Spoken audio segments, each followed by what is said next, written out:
ইনি হলো মা আদ্যাশক্তি, মা পঞ্চেশ্বরী মহামায়া। মায়ের মধ্যে 5টা দেবীর একটি মিলিত রূপ রয়েছে। তো যারা যারা মাকে আজকে দেখছেন তারা অবশ্যই লাকি, ভাগ্যবান বলতে পারেন। ওই জন্য আজকে মায়ের এই রূপ আপনাদের ফোনেতে গেছে বা আপনারা দর্শন করতে পাচ্ছেন।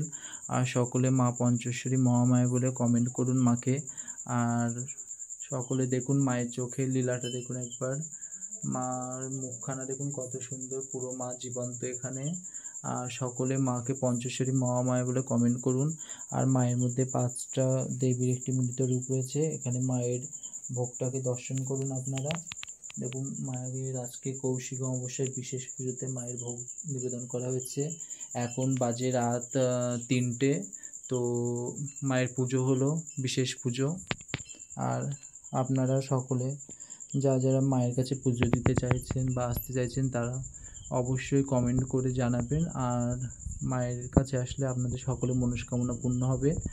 দেখুন মা সকলের মনস্কামনা পূর্ণ করে। আর জয় মা পঞ্চেশ্বরী বলে সকলে কমেন্ট করুন। দেখুন মায়ের মুখশ্রীটা, জয় মা পঞ্চেশ্বরী। মায়ের রূপটা আপনারা দেখুন সকলে।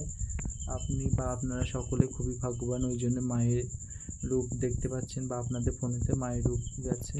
দেখুন আপনারা মাকে গণেশ জননীও বলতে পারেন। দেখুন